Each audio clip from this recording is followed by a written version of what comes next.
พระธาตุเจ้าในบ้านเมืองล้านนาที่เราได้น้อมรับปฏิบัติสืบต่อกันมาอย่างยาวนานแต่เช่นบรรพชนหลายร้อยหลายพันปีที่มีบารมีพระธาตุปกป้องคุ้มครองรักษาอภิบาล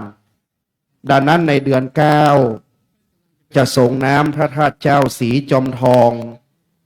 ในเดือน10เป็นต้นไปนิยุติการส่งน้ำนะครับโบราณได้กล่าวบัดนี้ถวายการต้อนรับพระเดชพระคุณท่านเจ้าคุณพระศรีศิลปาจารย์ที่ปรึกษาเจ้าคณะภาค7ผู้ช่วยเจ้าวาดพระธาตุสีจอมทองได้เมตตาเข้าสู่ศาลาน้อมถวายการต้อนรับครับซึ่งในขณะนี้คณะสงฆ์ทรงสมณศักดิ์เมตตานั่งเทียบอาจสงฆ์อีกสักครู่หนึ่งเมื่อคณะสงฆ์ครบเราจะน้อมรับปฏิบัติในการประกอบพิธีครับและบัดนี้ท่านนายอำเภอได้เชิญน้ำสงฆ์เข้าสู่ในศาลาขอเมตตาคณะสงฆ์เจริญชัยมงคลคาถารับน้ำสงฆ์พระราชทานณบัดนี้เชิญท่านได้โปรดยืนขึ้นพร้อมกันครับยันตุพุนติยโมเลสักยานันนันทิวัตโนวันตะวันวิจัยโยโหหิจัยโยสุจัยมังกัลเลอปารัญจิตวันลังเกสีเสมโภคเลอภิเสเกสัมภพุทธานังอังคัมตัวปมนทันติสุนังกันตังสุมังคัลลังสุปปันสุโหติตังสุขันโนสุโมโหตัวจะสุเยนพระมจาริสุปดากินังกายกรรมวาจากรรมังปะทากินัมปะทากินันมโนมันปันเนเกณเตปันทังพันธากินานิกตวันนรพรธาเทปัตตากินเนเชิญทุกท่านได้โปรดนั่งลงได้ครับขอบพระคุณครับ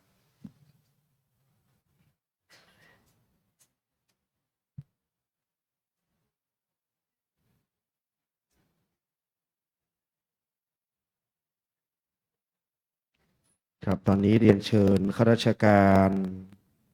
ที่อยู่ด้านหน้าศาลาที่อยู่ด้านนอกศาลานะครับ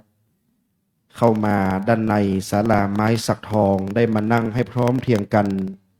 เป็นความสามัคคีและเป็นความพร้อมเพรียงของจอมทองเราครับสำหรับในขณะนี้นะครับเดี๋ยวอีกสักครู่หนึ่งเราจะรอพระสงฆ์ทรงสมณศักดิ์มาพร้อมและเราจะได้น้อมเข้าสู่พิธีการซึ่งในขณะนี้เป็นภาพที่งดงามครับของบ้านเมืองจอมทองซึ่งตามกำหนดการในอีกสักครู่ในเวลา 17 นาฬิกาจะประกอบพิธีการสมโภชในขณะนี้ 16 นาฬิกา 35 นาทีเบื้องต้นท่านประธานในพิธีนั้นท่านณัฐกร ภัทรวนนท์ท่านนายอำเภอจอมทองได้เชิญน้ำสงฆ์พระราชทานขึ้นสู่บนศาลาไม้สักทองและเชิญประดิษฐานตั้งไว้ในที่อันควรเบื้องหน้าท่ามกลางมณฑลพิธี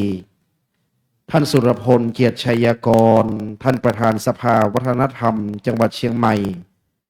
ได้เป็นผู้เชิญน้ำทิพย์อันเป็นอุดมมงคลตั้งไว้เบื้องหน้าพระพุทธปฏิมากรนอกจากนั้นท่านนายกเทศมนตรีได้เป็นผู้เชิญหมายรับสั่งได้ตั้งเทียบด้านหน้าโต๊ะหมู่บูชาครับสำหรับในขณะนี้นะครับนอกจากข้าราชการที่จะเข้ามานั่งข้างในแล้วเชิญคณะแม่ชีโยคีผู้ปฏิบัติธรรมนั่งด้านซ้ายสุดตรงกลางและด้านขวาจะเป็นส่วนของชุดข้าราชการปกติขาวไว้ทุกข์ต่อจากนั้นจะเป็นสาธุชนโดยทั่วไปสามารถมานั่งได้นะครับที่แต่งกายด้วยชุดสีขาวแต่งกายด้วยชุดพื้นเมืองได้นั่งต่อข้าราชการให้พร้อมเพรียงได้เป็นความงดงามของประเพณีของเราครับ บ้านนี้เมืองนี้พระศาสนารุ่งเรืองอำไพในระหว่างที่รอถวายการต้อนรับพระสงฆ์อีก3 รูปพระสงฆ์ทรงสมณศักดิ์พร้อมอีกสักครู่เราจะน้อมเข้าสู่พิธีการนะครับนับแต่กล่าวถึงในตำนานพระเจ้าเลียบโลกที่ได้มีการอัญเชิญพระบรมสารีริกธาตุพระทักขิณโมลีธาตุมาประดิษฐานในบ้านเมืองอังครัฐะเมืองจอมทองบ้านนี้เมืองนี้จึงรุ่งเรืองด้วยพระพุทธศาสนาชาวบ้านชาวเมืองมีพระพุทธศาสนาเป็นที่พึ่งเป็นที่ยึดเหนี่ยวจิตใจและมีองค์พระทักขิณโมลีธาตุพระบรมธาตุจอมทองเป็นที่สักการะของมนุษย์ชนคนเทวดาทั้งหลายครับดังนั้นการนี้เมื่อถึงฤดูเดือน9จึงมีการสงน้ำพระบรมธาตุเจ้าจอมทองตามธรรมเนียมปฏิบัติของสาธุชนคนจอมทองซึ่งอยู่ทิศใต้ของเมืองเชียงใหม่การประวัตินี้ได้มีระยะเวลาหลายร้อยปีที่ได้สืบทอดสืบต่อกันมาอย่างยาวนานที่เราได้น้อมรับปฏิบัติได้ร่วมสร้างความดีได้ร่วมสร้างบารมีธรรมเคารพในพระเจ้าพระพุทธเจ้าตามตำนานพระเจ้าเลียบโลกตามประวัติที่เราได้กล่าวถึงครับดังนั้นเมื่อถึงฤดูเดือน9จะทำการสงน้ำให้ชุ่มเย็นบ้านนี้เมืองนี้ฝนฟ้าตกต้องตามฤดูกาลทำไร่ทำนาได้ผลผลิตดีแม้นจะกระทำกสิกรรมนาไร่คนโบราณว่าได้เข้าใหม่เต็มยุ้งฉางทำไร่ใส่สวนผลผลิตลูกดกออกผลดีข้าวปลาอาหารในเมืองนี้อุดมสมบูรณ์ยิ่งนักด้วยบารมีพระธาตุดังนั้นเป็นธรรมเนียมทุกเดือน9นะครับเมื่อถึงเดือน9แล้วสงน้ำแล้วคนเหนือนับเดือนเร็วกว่าภาคกลางไป2 เดือนเรียกว่าเดือน10ในเดือน10นั้นจะเป็นการเข้าพรรษาครับเดือน10เดือน11เดือน12เดือนเกียงพระธาตุเจ้าก็ดีสาธุชนก็ดีเข้าพรรษาก็จะมีการฟังธรรมประพฤติปฏิบัติธรรมตลอดไตรมาส3 เดือนพอออกพรรษาไปแล้วนะครับในเดือนเกียงเป่งคนไทยกลางเรียกเดือน11คนเหนือเรียกเดือนเกียงเป่งพระธาตุเจ้าแต่ละองค์ในบ้านเมืองล้านนาของเราก็จะมีการกำหนดเอาเดือนทางจันทรคติเป็นวันสงน้ำครับเมื่อออกพรรษาไปแล้วในเดือนยี่เป่งพระบรมธาตุเจ้าลำปางหลวงผู้ที่เกิดปีฉลูปีวัวจะสงในเดือนยี่เป่งต่อมาในเดือน6 เป่งนะครับก็จะมีพระบรมธาตุเจ้าช่อแฮผู้ที่เกิดปีเสือในเมืองแพร่สงในเดือน6 เป่งพระบรมธาตุเจ้าแช่แห้งปีกระต่ายในจังหวัดน่านสงในเดือน6 เป่ง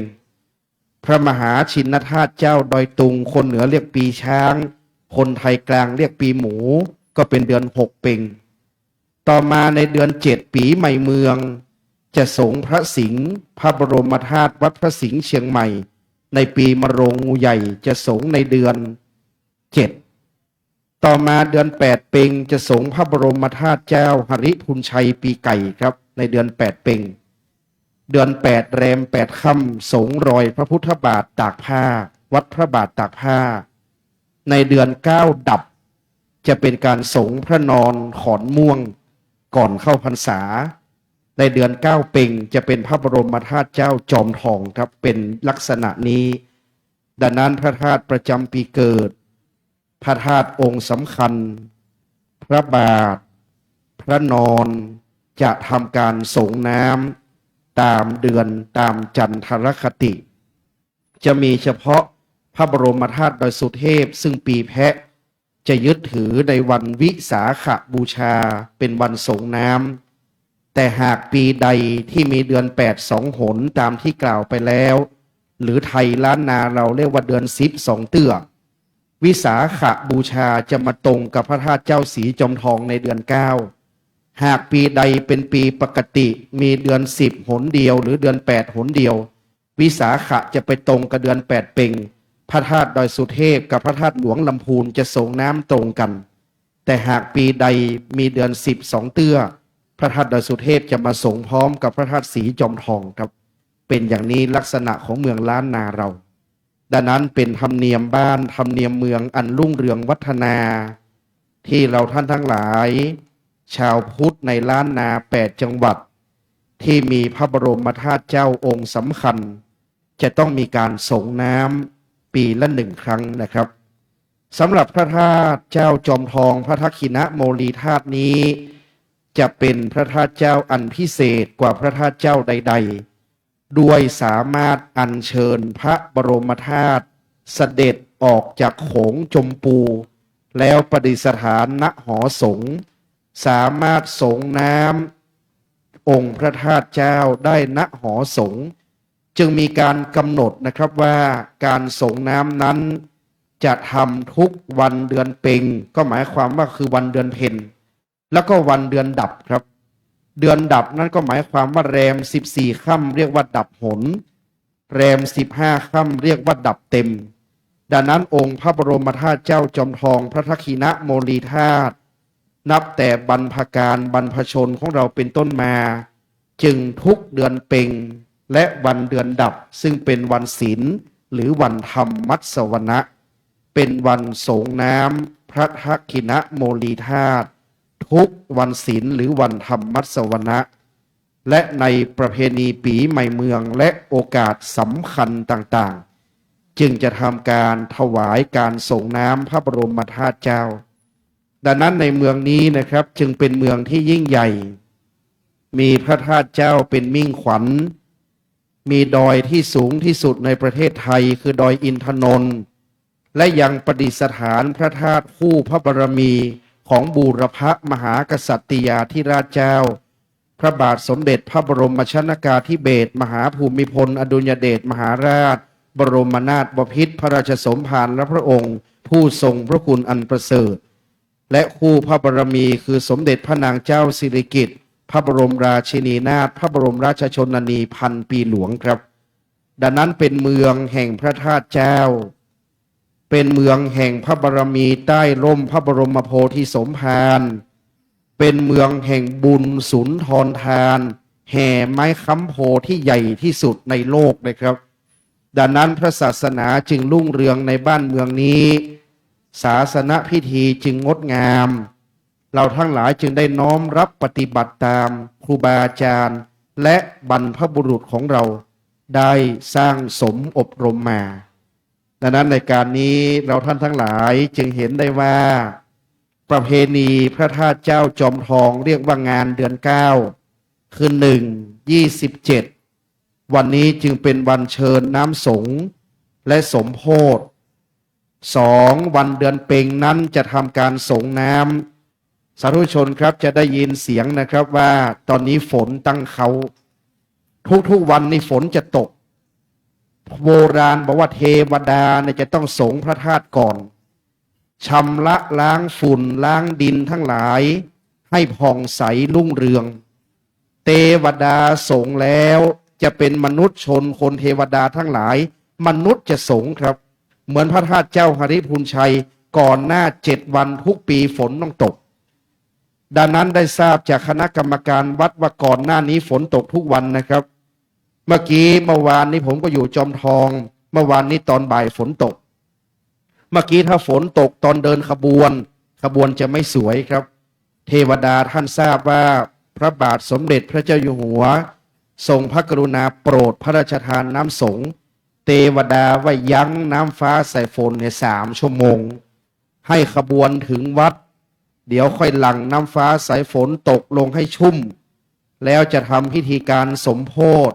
นี่คือความศักดิ์สิทธิ์ด้วยพุทธานุภาพแห่งองค์พระบรมธาตุเจ้า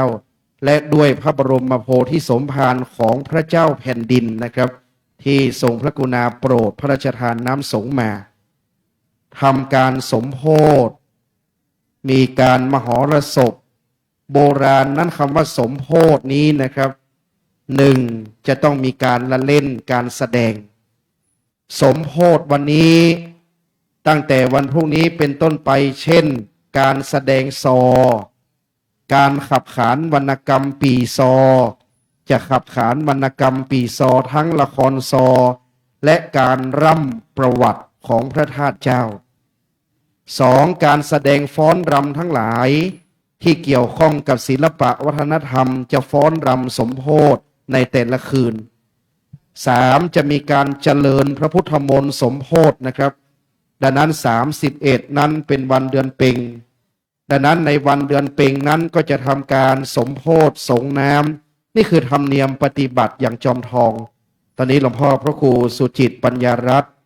เจ้าคณะอำเภอจอมทองเจ้าวาดวัดบ้านแปะเดินทางมาถึงพร้อมโดยท่านอาจารย์พระประหลัดจักรีในนามของเลขานุการเจ้าคณะอำเภอครับและอีกสักครู่หนึ่งนะครับจะได้น้อมนำได้ถวายการต้อนรับเมื่อพระมหาเถระพระสงฆ์ทรงสมณศักดิ์เมตตาเชิญพัดยศได้นั่งเทียบอัฐสงฆ์ครบพร้อมเราจะน้อมนำเข้าสู่พิธีการตามกำหนดการเวลาแห่งการสมโภชครับ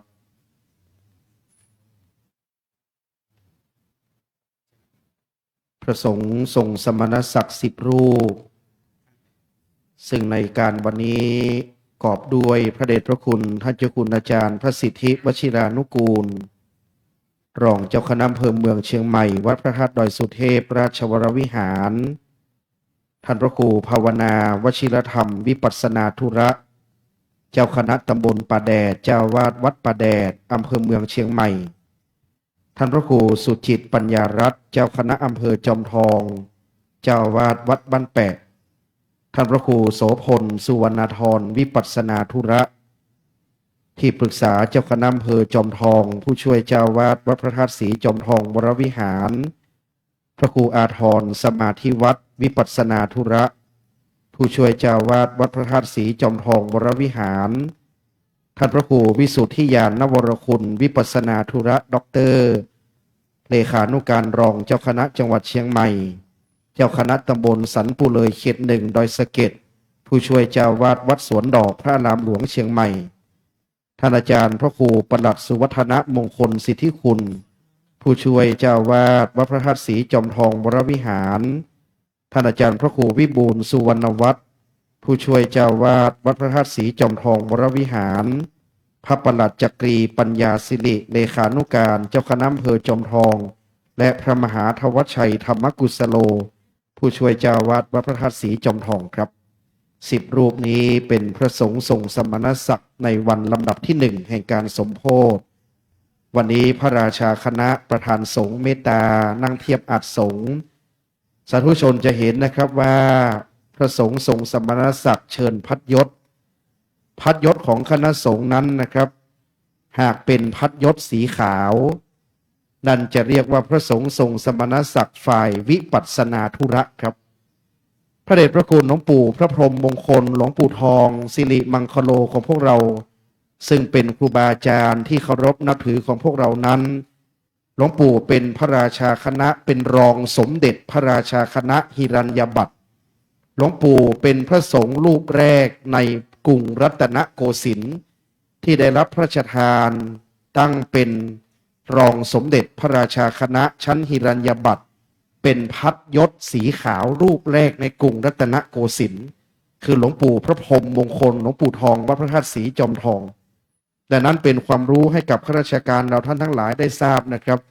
อย่างที่เราได้รับพระราชทานเครื่องราชอิสริยาภรณ์ชั้นตราต่างๆคณะสงฆ์นี้นะครับพระบาทสมเด็จพระเจ้าอยู่หัวก็จะทรงพระกรุณาโปรดพระราชทานตั้งสมณศักดิ์ถวายจะเห็นได้ว่าลำดับชั้นของพระสงฆ์นั้นจะต้องดูจากพัดยศครับดังนั้นถ้ามีความรู้ความเข้าใจ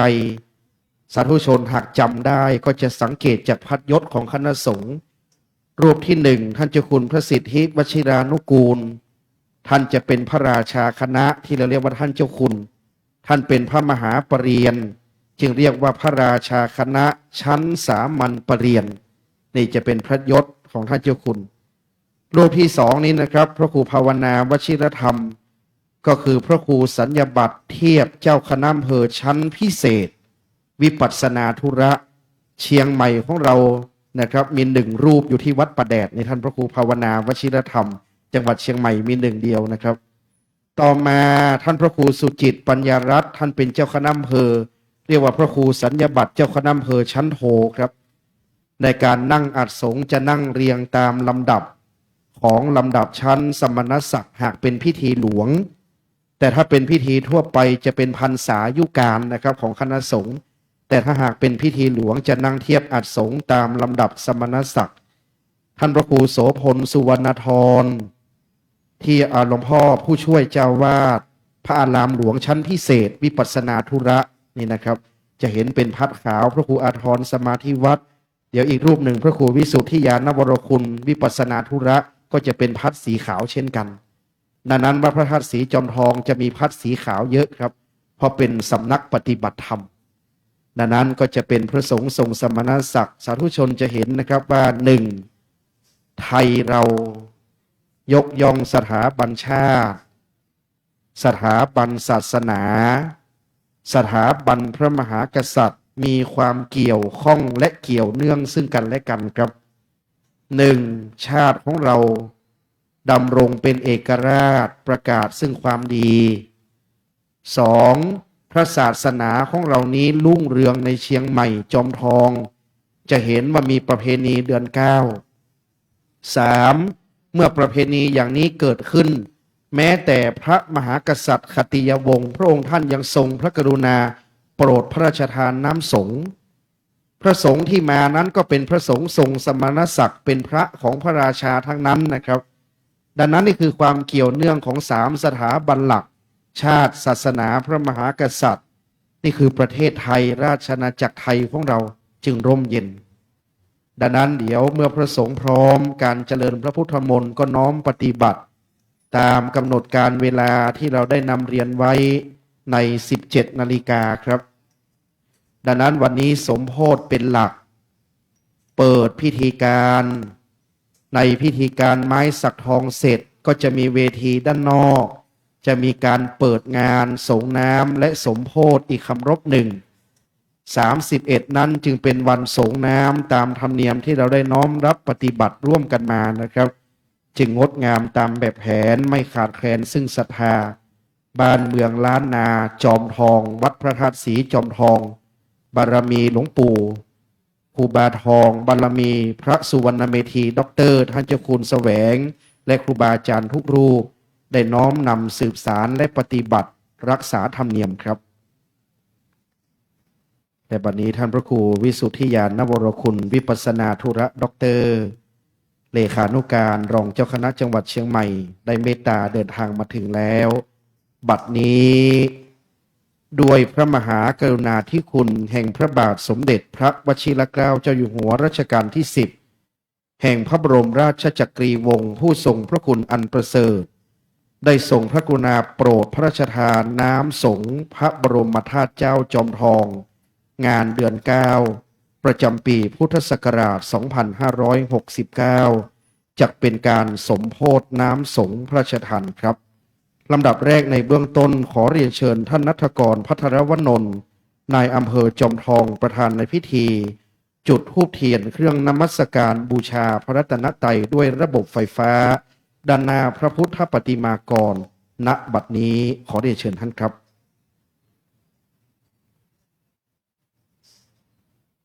สาธุชนน้อมประนมมือขึ้นโดยพร้อมเพรียงกันและอยู่ในอาการอันสำรวมครับ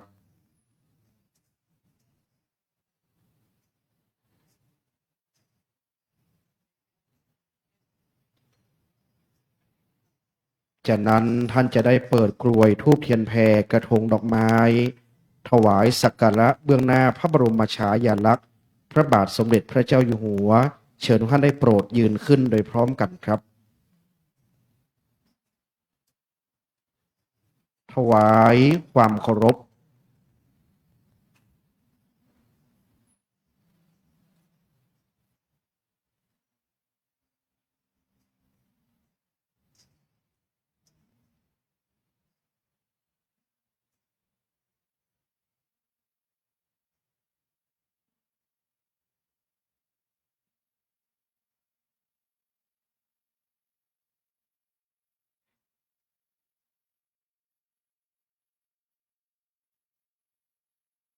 เชิญท่านได้โปรดนั่งลงครับ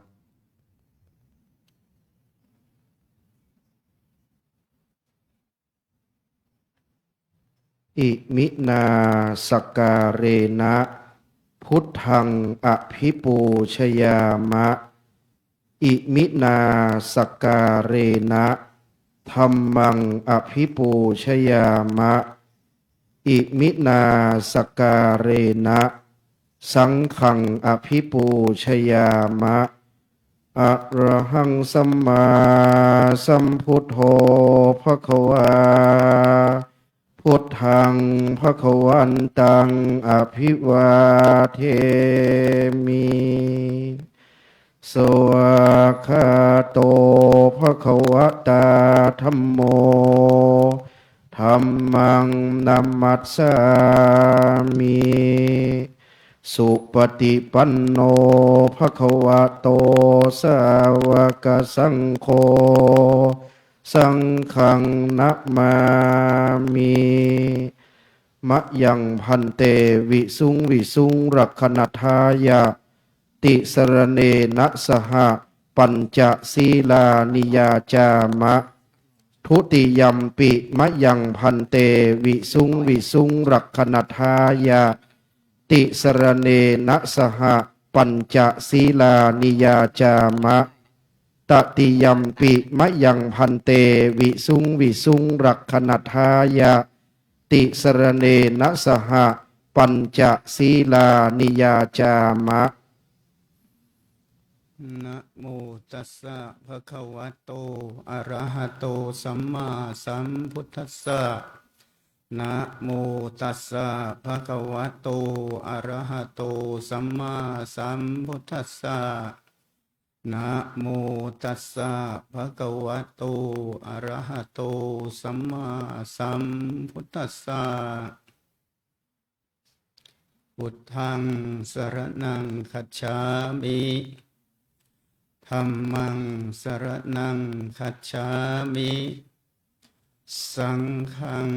สรณังคัจฉามิทุติยัมปิ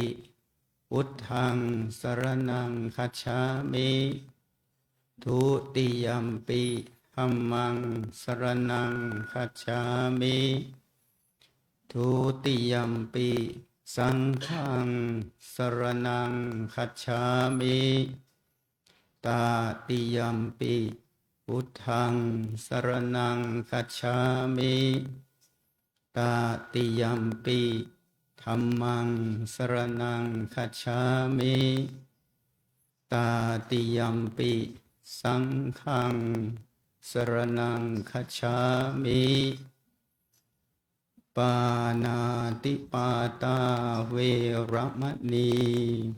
สิกขาปะทังสมาธิยามิอะทินนาทานาเวรมณีสิกขาปะทังสมาธิยามิกาเมสุมิจฉาจาราเวรมณีสิกขาปะทังสมาธิยามิมุสาวาทาเวรมณีสิกขาปะทังสมาธิยามิสุราเมรยะมัชฌะปมาทฐานาเวรมณีสิกขาปะทังสมาธิยามิอิมานิปัญจสิกขาปทานิสีเลนะสุขติงยันติสีเลนะโภคะสัมปทาสีเลนะนิพุติงยันติตัสมาสีลังวิโสหะเยพระสงฆ์ส่งสมณศักดิ์ทั้งนั้นจะโปรดเมตตาเจริญพระพุทธมนต์สมโภชน้ำสงฆ์พระราชทานเป็นลำดับต่อไปครับวิปติปฏิภาหายะสัพพสัมปติสิทธิยา สัพพทุกขวินาศายะปริตังพรูธรรมังคลังวิปติปฏิภาหายะสัพพสัมปติสิทธิยาสัพพพยวินาศายะปริตังพรูธรรมังคลังวิปติปฏิภาหายะสัพพสัมปติสิทธิยาสัพพโรคะวินาศายะปริตังพรูธรรมังคลัง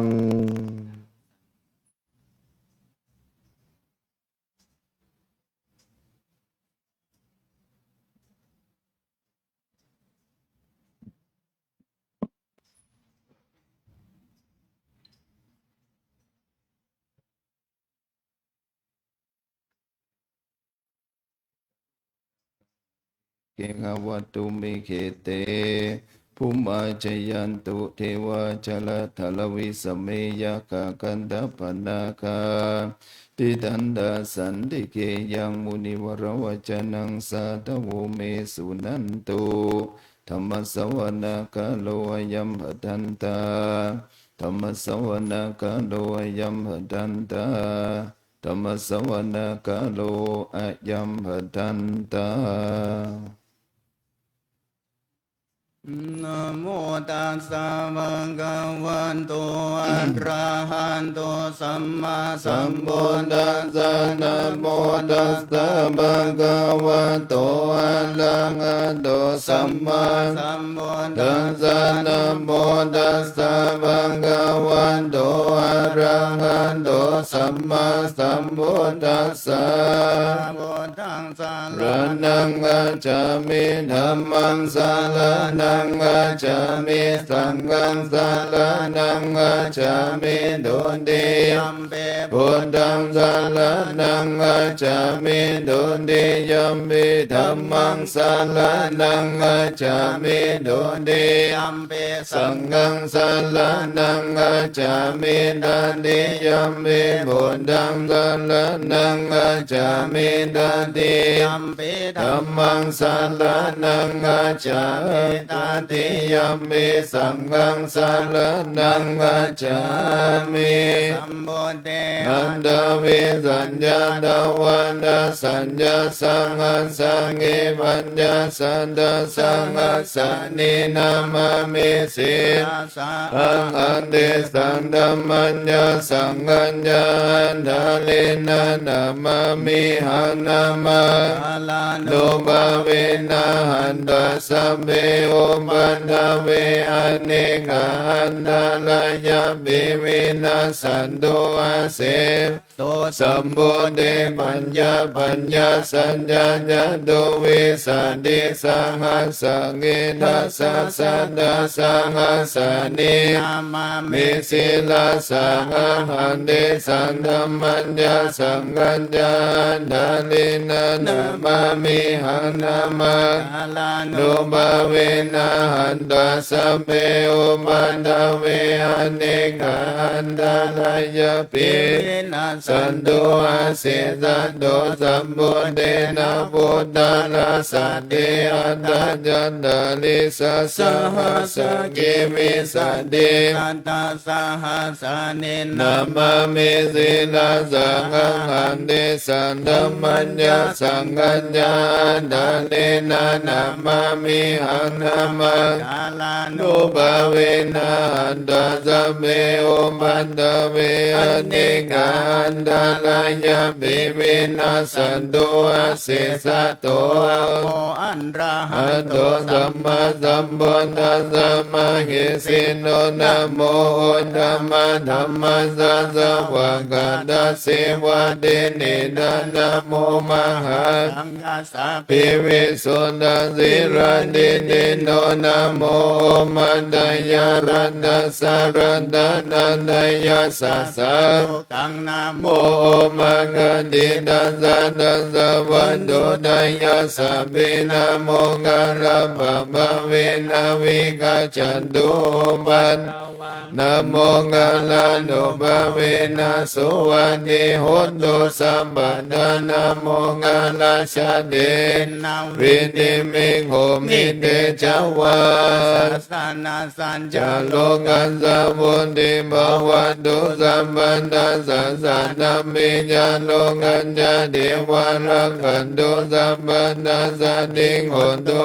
เกส สัมเมบาลิวะเรหิอันตันโนอันนิกาสุมาณะโหตุสังฆสัมเมยาติเม ราชตุวา จุรันโตวามโนสันโตวะกัมมโนสันโตวะกังกิโตวะอุนตังกันโตวะบิสัจจโตวะกันโน ยาตุวา กันดังกันโตวะนาคันดันโตวะชนะบันดาโลกันโตวะอาสันดมัตโตวะอาสันดินดินโตวะอาสัม โบเล สันโตวะจันตังอันเดอาสามิงหังโกนาโกโกราอาหิวิจิกามณีอัม ปฏิปิอัจฉตาลัสสะ สุกัลละมหิสายังกัลลังกัสสติกินานามายันโตวะนานาโลกั โตวัน นานาอุปันตวันโตวะอะระหังอันนันโต วันิธานาโตปาทาย ยะตันตะกันตัสสะตัสสะบาลามิโยตัสสะอุปบาลามิโยตัสสะบาลามันตะบาลามิโยปัญญามหาบาลี ยาเกติ ติโสจาริยาปัจจิมาภาเวงัมภวังขันติจาติอาภินิงัมมนังวันดานาจา ยัง โพธิปัลลังเกมาลาวิสัยยัสสัมปัญโยตายานาบันติเวทังนาวัต โลกุต ตาลาธรรมเมติสัมเมมิเมบุญนากุเนอาวาชิตาเวสาลิยามิสุมังกาลันดาเลโสติยา มาลาติ ติงวาลินทังกาลนโดอายาสัมมานันดาเดโดวิญญาณาลุญญา จิตัง โกบันดาเบดังโกติสันดาสังฆสิสุญญังกวาลิโสเดวันดายาสนา ปันติ ปั กัน หันติยัญญาวิสาลิยัมบุเลโลกามนุสัตโตมิกัสสมบุตันติ เวธรรม ปะยังอิมะมันดาลาลาเบสิมาลินันดามันนามังเฮ เสวันนา เจ้าบาลานามันติดานัญญาสิวนาบุญญาจัมบุญญานิยานังเอตัมมัง กาลา บุญธรรมมันติโลมันติสาวะโสจัมบุเมจังกันตาบุญญาตากันตาสัมมาบันติทิจาเอตัมมัง กาลามุนตามัง ปังกุสัญญัญญาสิปัญญาวินัยโยญาสุสิงหิโตสุปัสสิตาญญาวาจาเอตัมมังกาลามุนตัมมังมันตาปิตุปัน ทานัง พุทธันตรัสสะสังฆโมหันตังกุลจักกัมมันตาเอตัมมังกาลามุนตัมมังตานัญญาธัมมัญจติยาญาญาตังกัง นันจา สังฆโมหันนาวัญญานิกัมมานิเอตัมมังกาลามุนตัมมังกาลาติวิลาติบัมมาจามนัญญาสัญญาโมหะ ปามา โดจัตตามิโสเอตัมมังกาลามุนตัมมังกาลาบุญญาณิวัตโตจัสสันโดเด ยากา ตัญโยตังกาเลนะธัมมัสสะวะนังเอตัมมังกาลามุนตัมมังอันติจัสโสวะจัสสันตาสมานา นันจา ทัสสะนังกาเลนะธัมมัจจังกัจจาเอตัมมังกาลามุนตัมมังตัมโพจาพระมาจาริยัญญาอริยา สัจจา นันตัสสะนันนิบานาจันจิกิริยาจาเอตัมมังกาลามุนตัมมังพุทธัสสะโลกตัมเม จิตังยาสนากัม ปฏิอาโสกังวิลาจังเอมังเอตัมมังกาลามุนตัมมังเอตาติสานิกันโตนะสัมปันธามา ปาราชิ ชินตาสัมปันธาโสติกัจจันติตันติสัมมังกาลามุนตัมมันติมังหามังกาลสุดา ยั ยัง กินเจ วินังอิตาวะโมลังวาสังเอสุวายังลันตานามานิตานาโนสัมมังอติตาตา เตนาย อินัมเมบุเตลันตานังมานิตังเอเตนะสัจเจนะสุวัติโหตุกา ยังวิ ตาคัง อามาตัมปนิตัญญาณสังฆาสังฆายามุนิสัมมาหิโตนะเตนะธัมเมนะ สมาธิ ติกินเจธัมเมธัมเมรันตนังมณิตังเอเตนะสัจเจนะสุวัตติโหตุยัมบุตัสสิโตภาลิวัน นาเยสุจิงสมาธิมานันดาลิ ลิกัญญามังโหสัมมาทินาเดนะสัมโมนาเวจติธัมเมธัมเมรัตนัง ปานิตั ตั ง งเอเตนะสัจเจนะสุวันติโหตุเยปุกัสสะตัสสะธัมมัสสะตัจจันตติ อานิ โยงานิโหติเตนังอินายังสุขันตัสสะสัพพะกะเอเตสุตินานิ มหา ปะลานิธัมเมกังเอรันตนังมณิตังเอเตนะสัจเจนะสุวัน ติโห โดเยสุปะโยตัมมนัสสะตัลละเอนานิกามิโนโกตัมมัสสะสัตตมิเตปะติ ปัตตา มัตตวิกายงาลันตมุนตานิบุญติงุจามานาอินามิสังเกลัง ปณิตังเยเตนะสั สั จ จเจนะสุวันติโหตุกินังบุรานังนาวันนาติสัมภาวะวิรันตาจิตายะ ติเก ภาวันสมิเดกินาปิจาวิรุณ เยชัน ดานิปันตินิรายะดายมปานิโบหินามิสังเกลันตนังมานิตังเอ เตนะ สัจเจนะสุวันติโหตุ เมตตัญญา สัพพะโลกัสสมิงานาสัมภาวะเยอามาลิ มานัง พุทธังอัตโตยันติริยัญญาสัมปันตังอเวลังสัพพตันติตัญจารานิสิโนวะ สยาน โนวายาวันตัสสวิงันธาเมโตเอตังสันติง อ อา ดิ ติ ไทยา ปัมมาเมตังวิหารังอิดัมมังโอติติญาตุมังกัมมาสิโนวันตัสสะเนนะ สัมปันโน กะเมสุวินัยะเกตังนาหิจาตุกัมมาสยังบุญเดติเดกาลนิยาเมตาสุดา มันโน พุทโธอัมปะมะโนนะโมอัมปะมะโนสังโฆปะมะนะวันดานิสิลิง สาปา นิอางิวิจิงกัสสันตบันติอุณานาภิสัลลัมบุโมจิกังกัตตามิรังกังกัตตามิ อัมปาติกามันโต พุทธานิโสหันนะโมบังกวะโตนะโมสันตนังสัมมาสัมพุทธานัง เตปิโส บังกวะอะระหังสัมมาสัมพุทธวิญญาณลนะสัมปันโนโลกัตโตโลกวิโดอันโนตาโลบุริ อาตัม มัสสะลันติสันตติวะมโนสันนังบุตโตบังกวะนิสวากาโตบังกวะตะธัมโมสันตินิโกอังกาลิโกเอหิปัสโอปัญญิโกปัญญตเวทิตัมโพวิญโยหิเตสุปันติปันโนบังกวะโตสาวกสังโฆจุปันติ โน ปังกวันโตสาวกสังโฆยายาปฏิปันโนปังกวันโตสาวกสังโฆสามิจิปฏิ ปันโน ปังกวันโตสาวกสังโฆยะติตัญญาตาลิบุริสายุกนิอันตบุริสาภุกลาอิสัต ภาวะโต สวังกัสังโฆอังโอนายโยบังโอนายโยนังกินายโยอัญญาติกัลานิโยอันโนตังนัง บุญญา เป็นดังโลกัสสันติ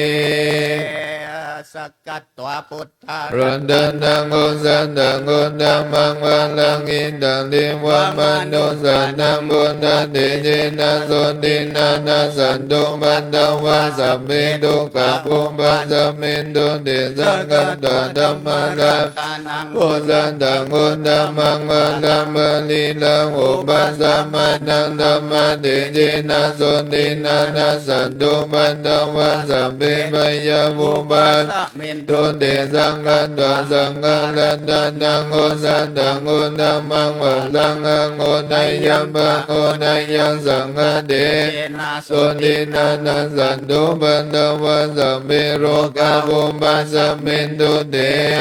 ทิมเม สรณังอัญญมุโนเมสรณังวะลังเอเตนะสัจจวัจเจนะหุนตุเตจัยยมังคลันติเมสัส นัง อัญญังธโมเมสรณังวะลังเอเตนะสัจจวัจเจนะหุนตุเตจัยยมังคลันติเมสรณังอัญญังสังโฆเมสรณัง วารังเอเตนะสัน จวัจเจนะหุนตุเตจัยยมังคลั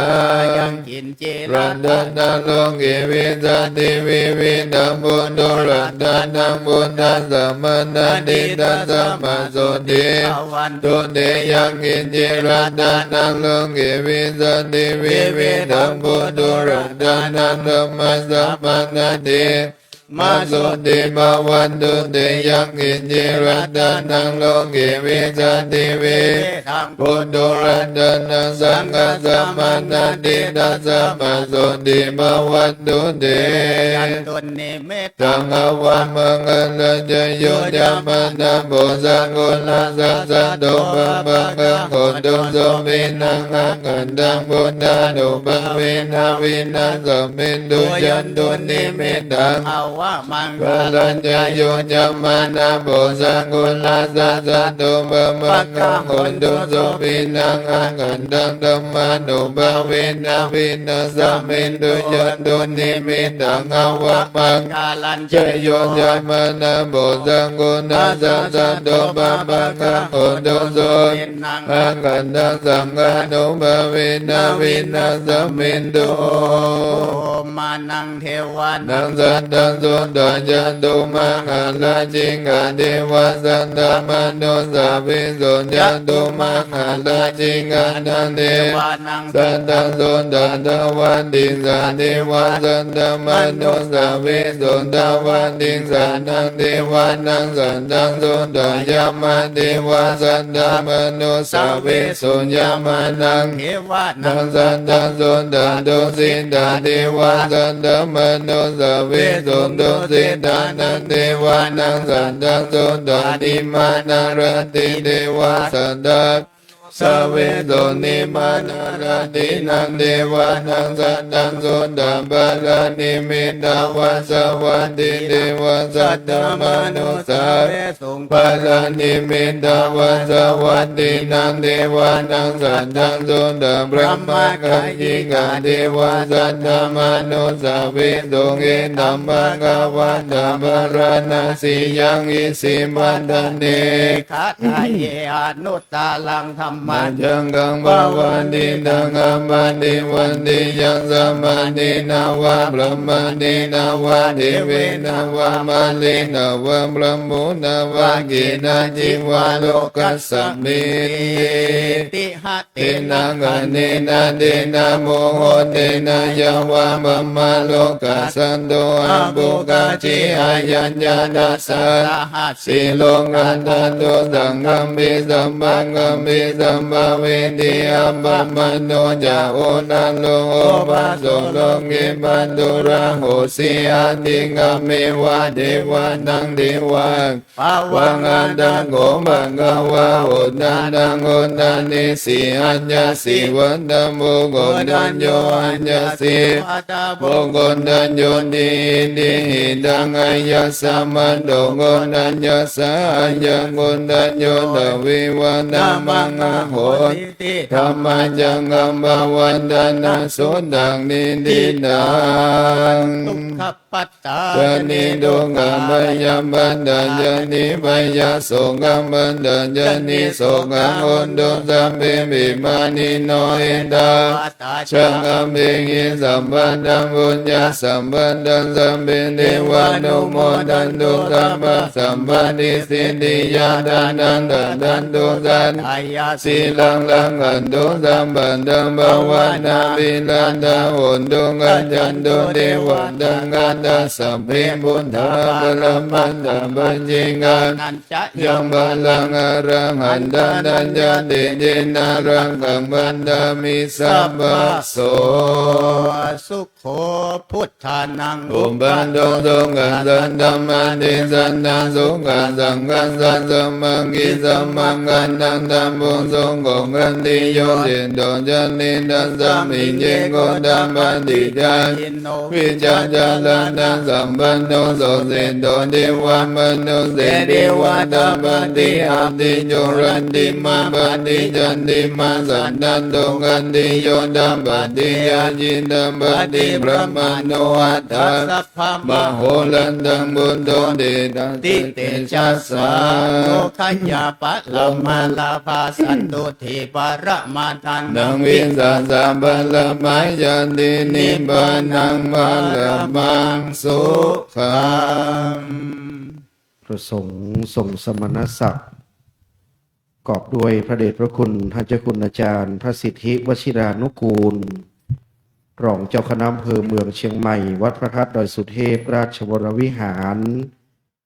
ประสงค์ทรงสมณศักดิ์ทั้ง10 รูปโปรดเมตตาเจริญพระพุทธมนต์สมโภชน้ำสงฆ์พระราชทาน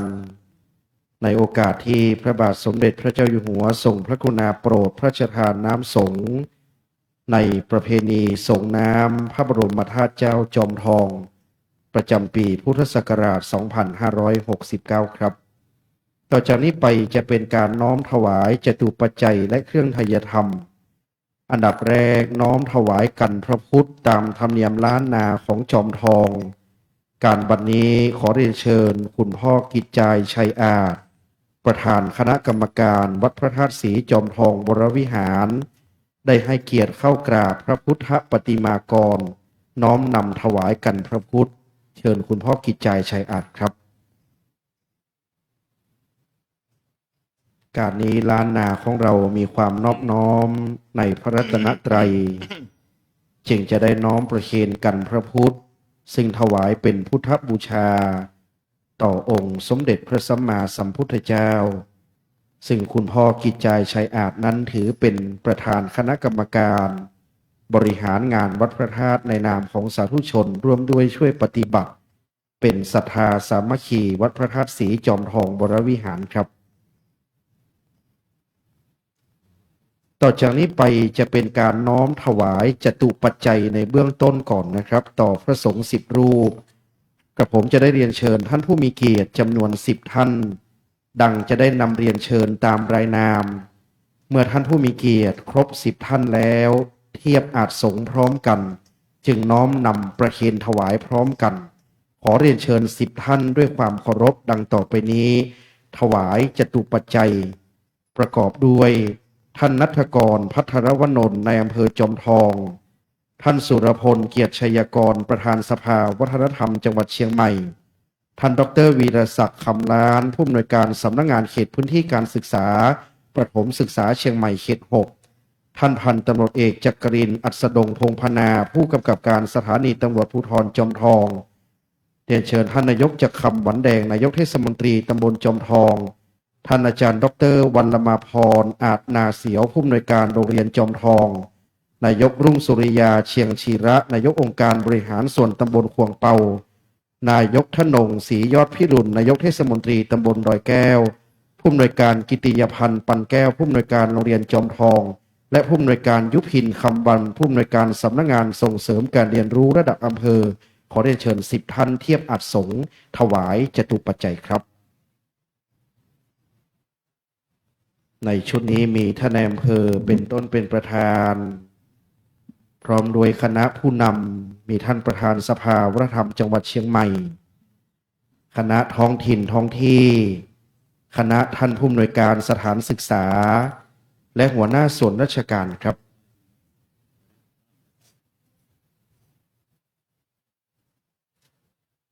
เมื่อพร้อมแล้วเชิญคณะข้าราชการน้อมถวายชุดที่1ครับ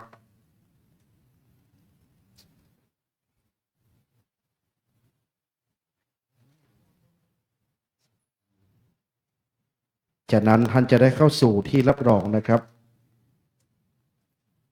ต่อไปคณะปฏิบัติงานท่านอาจารย์พงษ์ชัยจันหอมนำคณะได้เทียบสังฆทานอีกชุดหนึ่งได้เลยครับเนื่องด้วยจตุปัจจัยพระสงฆ์ท่านได้รับประเคนถวาย แล้วตั้งบนอัฐสงฆ์แล้ว บัดนี้เชิญสังฆทานเข้าตั้งเทียบน้อมนำเป็นชุดที่สองครับ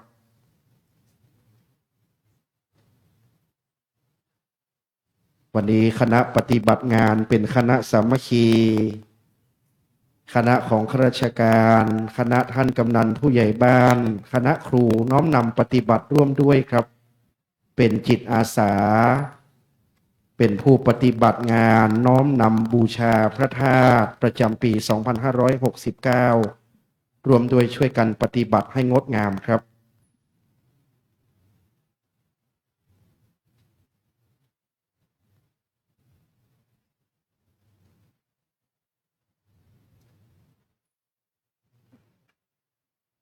ในลำดับที่สองขอเรียนเชิญผู้มีเกียรติและข้าราชการด้วยความเคารพจำนวน10 ท่าน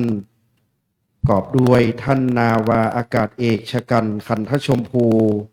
รองหัวหน้าคณะทำงานพระมหาธาตุเจ้านพเมธนีดลนพพลภูมิสิริกองทัพอากาศท่านเจษดาถังมณีประมงอำเภอจอมทองท่านนิธิพรหมปัญญาท้องถิ่นอำเภอจอมทองท่านณัฐวุฒิมณีวันพัฒนาการอำเภอจอมทอง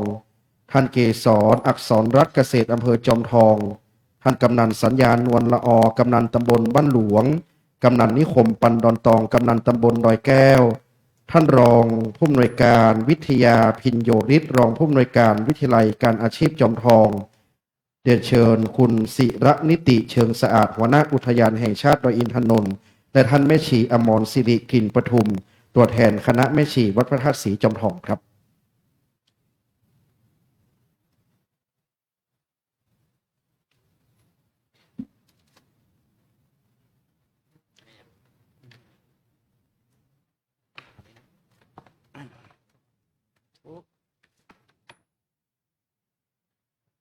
พร้อมแล้วน้อมถวายโดยพร้อมเพรียงกันครับ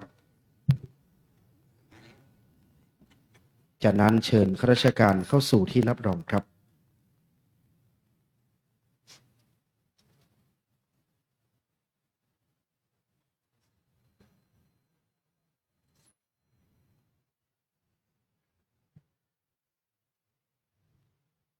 จากนั้นพระสงฆ์ส่งสมณศักดิ์จะเมตตาอนุโมทนาและถวายอติเรกครับ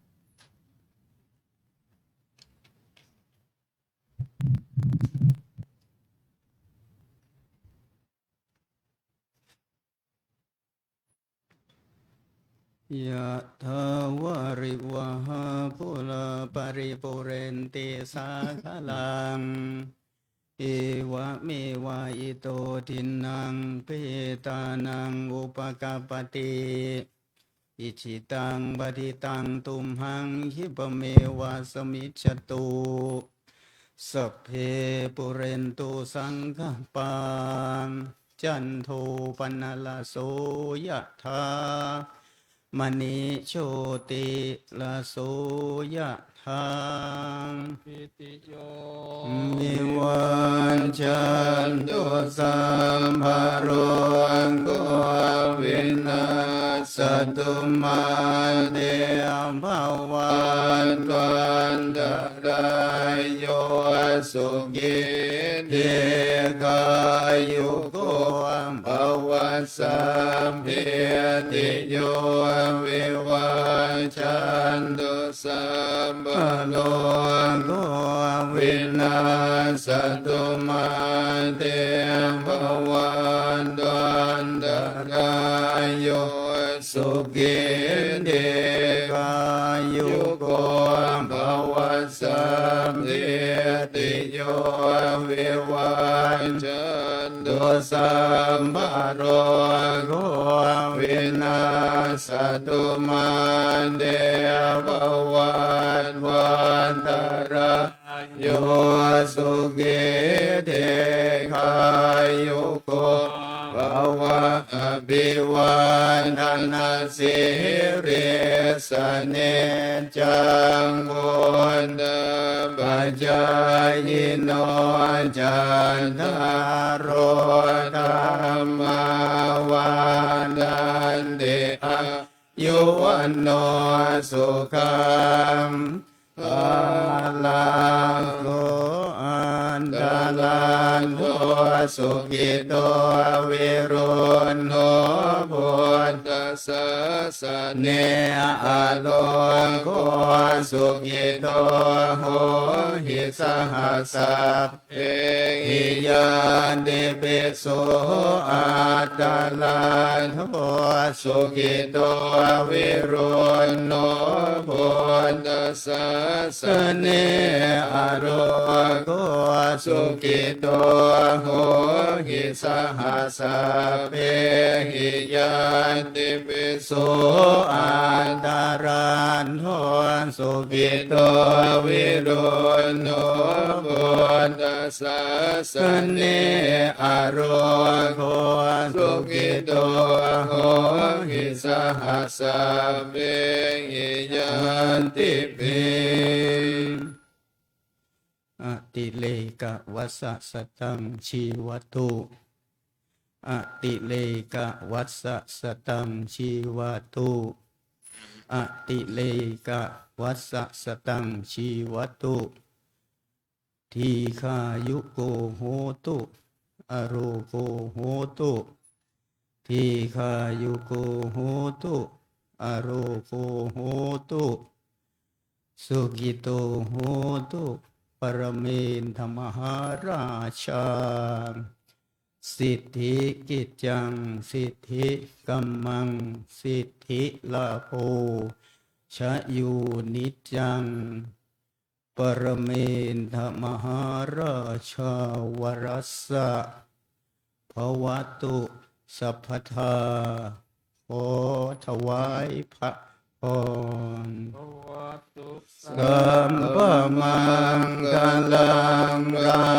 คันตุสัพพะเทวตาสัพพะบุญญานุภาเวนัสสตาโสติภวันตุเตภวันตุสัมปมังคลังราคันตุสัพพะเทวตาสัพพะธรรมานุภาเวนัสสตาโสติภวันตุเตภวันตุสัพพะมังคลังราคันตุสัพพะเท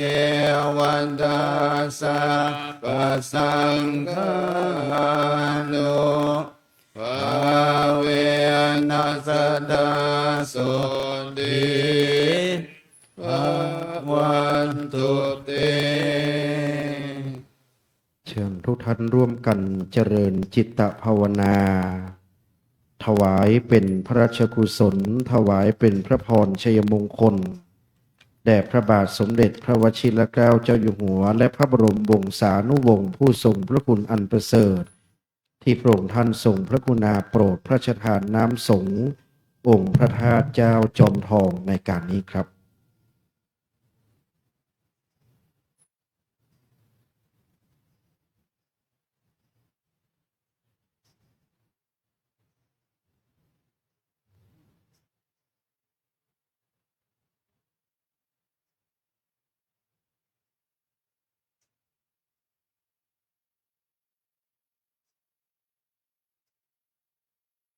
ขอพระองค์ทรงพระเจริญยิ่งยืนนานทรงพระเกษมสำราญสถิตเป็นมิ่งขวัญแห่พระสกนิกรปวงชนชาวไทยทุกหมู่เหล่าและปฏิบัติในพระราชกรณียกิจสนองงานพระพุทธศาสนาให้เจริญวัฒนาในราชอาณาจักรไทยตลอดกาลนานขอบพระคุณทุกท่านณโอกาสนี้ครับลำดับต่อจากนี้ไปก็จะได้ขอกราบพระนาพระเดชพระคุณหลวงพ่อท่านเจ้าคุณพระสุวรรณเมธีด็อกเตอร์ รองเจ้าคณะจังหวัดเชียงใหม่เจ้าอาวาสวัดพระธาตุศรีจอมทองวรวิหาร โปรดเมตตากล่าวสัมโมทนีกถาขอกราบพระธนาครับ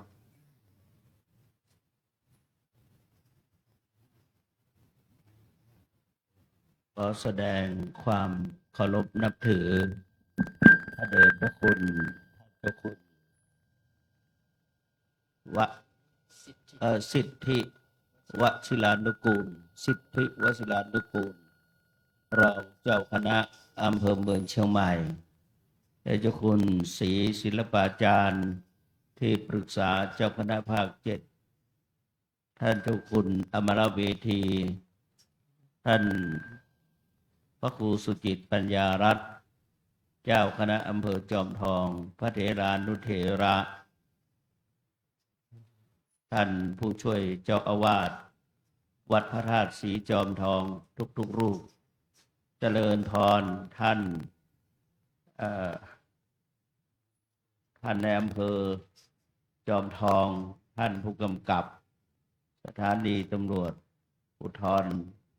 จอมทองท่านสุรพลเกียรติชัยกรและก็ท่านประธานกรรมการวัดพระธาตุศรีจอมทองคณะข้าราชการทั้งหลายทุกท่านและท่านสาธุชนทุกท่าน วันนี้กระผมต้องขอกราบขอบพระคุณท่านทั้งหลายที่ได้เห็นความสำคัญประการแรกก็คือพระทักษิณโมลีธาตุเป็นพระธาตุส่วนพระเศียรเบื้องขวาของพระสัมมาสัมพุทธเจ้าเป็นพระทักษิณเป็นพระธาตุที่องค์เดียวที่อยู่นอกพระเจดีย์และก็มีผู้เคารพนับถือพุทธศาสนิกชนเคารพนับถือตั้งแต่องค์พระมหากษัตริย์พระบาทสมเด็จพระเจ้าอยู่หัวรัชกาลปัจจุบันก็ทรงพระราชทานโปรดเกล้าพระราชทานน้ำสงฆ์องค์พระบรมธาตุและในข่าวครั้งนี้เราท่านทั้งหลายก็ถึงเวลาปีหนึ่งก็ได้มาส่งจัดงานให้มีการส่งน้ำพระทักษิณโมลีธาตุความจริงพระทักษิณโมลีธาตุนั้นได้จัดงานสมัยก่อนนั้น3 ครั้งแต่ในปัจจุบันนั้นก็2 ครั้งคืออัญเชิญในคราวที่พระทักษิณโมลีธาตุเสด็จออกพรรษาคือวันมาฆบูชาและก็มาพระธาตุทักษิณโมลีธาตุเสด็จจำพรรษาก็คือประเพณีเดือน9เมื่อก่อนนั้นในการจัดงาน7 วัน 7 คืนมีประชาชนมานอนอ้างแรมแล้วก็มานอนเฝ้าสมัยก่อนทุกๆวันพระวันสำคัญต่อมาชาวบ้านมีทำการเกษตรก็พอถึงวันสำคัญก็ได้มาพร้อมกันอัญเชิญพระทักษิณโมลีธาตุเข้าจำพรรษา8 เดือนแล้วก็ออกพรรษา4 เดือนจะมีการส่งน้ำทุกวันพระทั้งข้างคืนข้างแรมเวลาข้างคืนนั้นจัดขบวนอัญเชิญไปยังพระอุโบสถเรียกว่าไปรับฉันข้าวตามประเพณีตามประวัติซึ่งว่ามาฉันข้าวตรงโน้นแล้วก็มาส่งน้ำเราท่านทั้งหลายได้ประพฤติปฏิบัติบรรพบุรุษประพฤติปฏิบัติกันมาสืบเนื่องกันมาจนถึงปัจจุบันและในปัจจุบันนี้ก็ได้รับพระกรุณาโปรดเกล้าได้รับน้ำสงฆ์พระราชทานมาก็หลายปีแล้วก็ ปีนี้ก็ได้รับพระกรุณาโปรดเกล้าอีก และคณะกรรมการพร้อมด้วยพี่น้องประชาชนหรือข้าราชการทุกกลุ่มหรือทุกฝ่าย อันมีท่านนายอำเภอเป็นต้นเป็นประธาน ได้ให้ความสำคัญ ทางคณะกรรมการทั้งภายในวัดพระธาตุศรีจอมทองมีความพร้อมเพรียงกันปีนี้ถึงแม้ว่าพระวิหารหลวงจะมีการบูรณะซ่อมแซมจะไม่สะดวก แต่ว่าเราก็ทำกันเต็มที่คณะกรรมการทุกฝ่ายทางพระสงฆ์องค์สามเณรและฝ่ายคณะกรรมการได้ช่วยกันจัดกันทำอย่างขมีขมัน เอาใจใส่ เป็นที่น่าอนุโมทนายินดี ในนามประธานสงฆ์วัดพระธาตุศรีจอมทอง รู้สึกปลื้มอกปลื้มใจ และก็ขอขอบพระคุณ คณะสงฆ์วัดพระธาตุศรีจอมทอง ที่ได้ช่วยกันจัดกันทำคณะกรรมการทุกฝ่าย ได้ช่วยกันมองดูแล้วคณะกรรมการพี่น้องชาวจอมทองคณะกรรมการวัดพระธาตุศรีจอมทองเอาใจใส่ดูแลประดุจดังงานของตนเองงานในครอบครัวในตระกูลของตัวเองเอาใจใส่ดูแลเป็นที่น่าปลื้มใจยิ่งวันนี้ข้าราชการและหน่วยงานต่างๆโดยเฉพาะฝ่ายปกครอง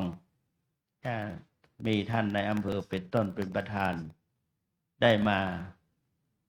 ให้กำลังใจใน5 วันนี้เราจะมีการอบรมสมโภชตลอดเปิดโอกาสให้ประชาชนได้มารู้มาเห็นและก็ได้บำเพ็ญบุญบำเพ็ญกุศลทุกวันทุกวันทั้ง5 วันอันนั้นและก็งานนี้มีคนมาหลายจำพวกมาดีก็มีส่วนมากมาดีมาไม่แอบแฝงมาก็มีก็ต้องหวังพึ่งเจ้าหน้าที่ช่วยดูแลตรวจตราดูแลก็ทางสถานีตำรวจตลอดถึงคณะกรรมการวัดพระธาตุศรีจอมทองช่วยกันสอดส่องดูแลให้อย่าให้มีอะไรเกิดขึ้นและนอกจากนั้นเราท่านทั้งหลายได้ให้ความเคารพนับถือต่อพระทักษิณโมลีธาตุชั้นใดด้วยประการใดก็ขอให้ท่านทั้งหลายได้รับพอได้รับอานิสงส์ได้รับเกียรติได้รับการยกย่องสมดังคำว่าวันทโกปฏิวันทนังผู้ไหว้ย่อมได้รับไหว้ตอบเรายกย่องเชิดชูต่อพระทักษิณโมลีธาตุต่อวัฒนธรรมเนียมวัฒนธรรมที่บรรพบุรุษครูบาอาจารย์ได้กระทำมาแล้วก็ทำสืบต่อกันมาและให้ดีที่สุดเท่าที่จะดีได้อย่างนี้ก็ขอให้ท่านทั้งหลายได้รับการยกย่องเชิดชูและมีความเจริญรุ่งเรืองเหมือนกันทุกท่านเทินสาธุเมื่อพระเดชพระคุณท่านเจ้าคุณพระสุวรรณเมธีด็อกเตอร์รองเจ้าคณะจังหวัดเชียงใหม่เจ้าวาดวัดพระธาตุศรีจอมทองวรวิหารได้โปรดเมตตากล่าวสัมโมทนีกถาแล้วครับต่อจากนี้ไปในส่วนของพระบรมธาตุการนี้ท่านสุรพลเกียรติชัยกรประธานสภาวัฒนธรรมจังหวัดเชียงใหม่นับแต่ปีพุทธศักราช 2541 ท่านได้รับเถระบัญชาจากพระเดชพระคุณหลวงปู่พระพรหมมงคลก็ดีได้เข้าไปรับพระราชทานน้ำสงฆ์พระราชทานในพระบรมมหาราชวังมาจนถึงในการปัจจุบันปีพุทธศักราช 2569 ในการประกอบพิธีนั้นก็ได้รับพระมหากรุณาธิคุณดังที่ปรากฏแล้ว ดังนั้นการนี้จึงขอเรียนเชิญท่านสุรพลเกียรติชัยกรประธานสภาวัฒนธรรมจังหวัดเชียงใหม่ ได้อ่านประวัติงานประเพณีส่งน้ำและสมโภชพระบรมธาตุเจ้าจอมทองตามอริยประเพณีเป็นลำดับต่อไปขอเรียนเชิญท่านครับ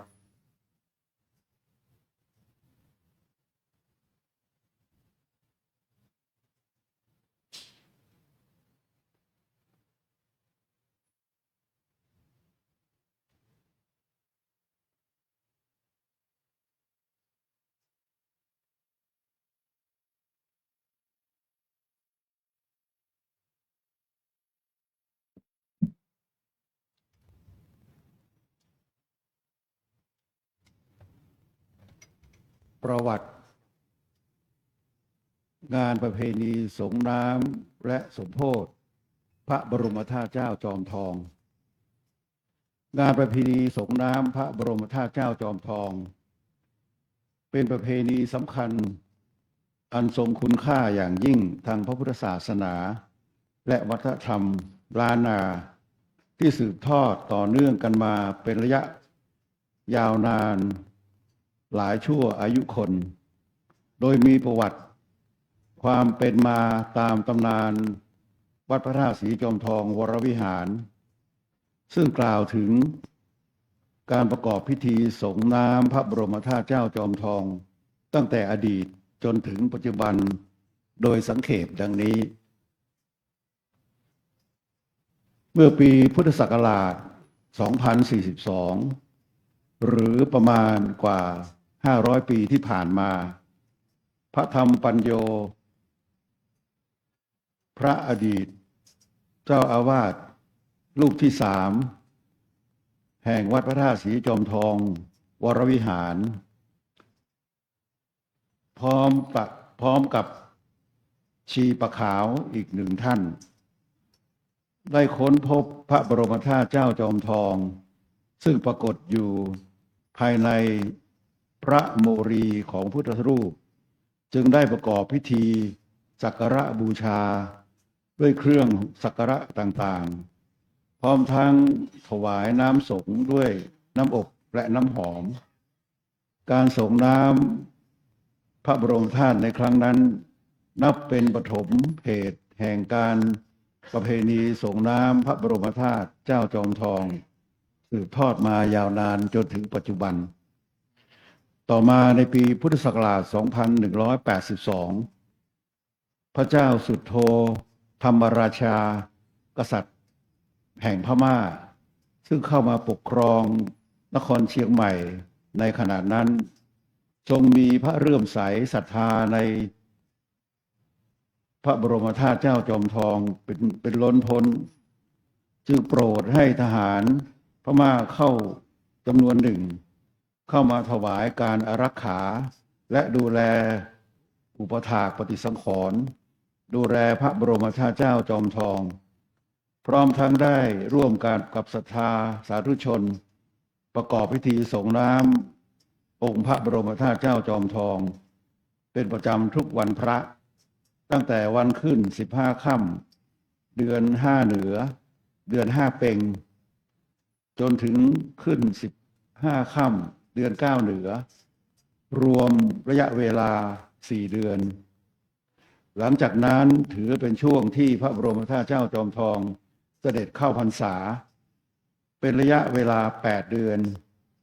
ซึ่งทางทหารพม่าและสาธุชนชาวอำเภอจอมทองต่างยึดถือปฏิบัติด้วยความศรัทธาและสืบทอดต่อมาอย่างยาวนาน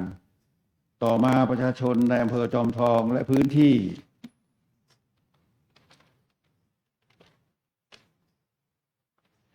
ใกล้เคียงได้ร่วมกันบำรุงรักษาประเพณีสงน้ำพระบรมธาตุเจ้าจอมทองสืบเนื่องเรื่อยมาจนถึงปัจจุบันครั้นในปีพุทธศักราช 2322 พญาวิเชียรปราการเจ้าผู้ครองนครเชียงใหม่ได้อัญเชิญพระบรมธาตุเจ้าจอมทองเข้าสู่นครเชียงใหม่เพื่อโปรดโอกาสให้พุทธศาสนิกชนและศรัทธาสาธุชน ทุกหมู่เรา ได้ร่วมถวายเครื่องสักการะบูชา และประกอบพิธีส่งน้ำพระบรมธาตุเจ้าจอมทองอย่างทั่วถึง อันเป็นการสืบทอดประเพณีส่งน้ำพระบรมธาตุเจ้าจอมทองได้แพร่หลายและมั่นคงยิ่งขึ้น ต่อมาในปีพุทธศักราช 2541 วัดพระธาตุศรีจอมทองวรวิหารได้รับพระมหากรุณาธิคุณอันหาที่สุดมิได้จากพระบาทสมเด็จพระบรมชนกาธิเบศรมหาภูมิพลอดุลยเดชมหาราช พระบรมนาถบพิตรรัชกาลที่ 9 ทรงพระกรุณาโปรดเกล้าพระราชทานน้ำสงฆ์เพื่อนำไปสงฆ์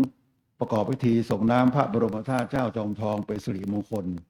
เนื่องในงานประเพณีส่งน้ำพระบรมธาตุเจ้าจอมทองเป็นประจำปีพุทธศักราช 2541 เป็นปีแรก และได้รับพระราชทานน้ำสงฆ์พระราชทานอย่างต่อเนื่องมาเป็นประจำทุกปี นับเป็นพระมหากรุณาธิคุณอันหาที่สุดมิได้ และเป็นสิริมงคลสูงสุดแห่งพุทธศาสนิกชน ชาวอำเภอจอมทอง และผู้มีจิตศรัทธาทั่วประเทศ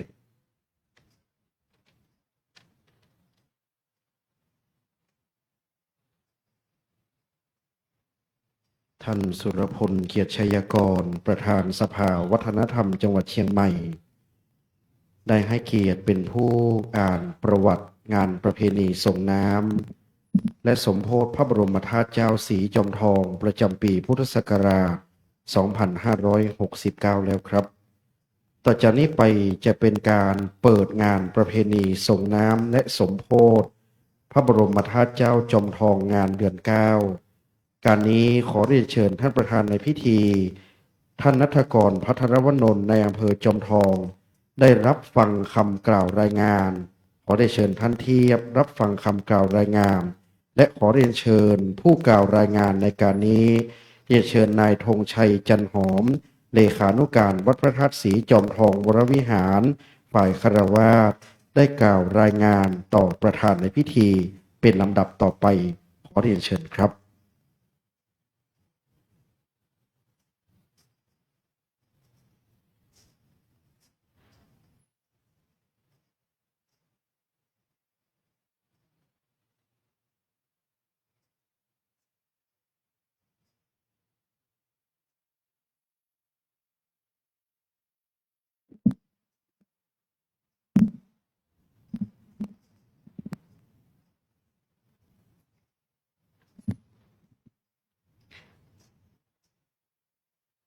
กราบนมัสการพระเดชพระคุณพระสุวรรณเมธีเจ้าอาวาสวัดพระธาตุศรีจอมทองวรวิหาร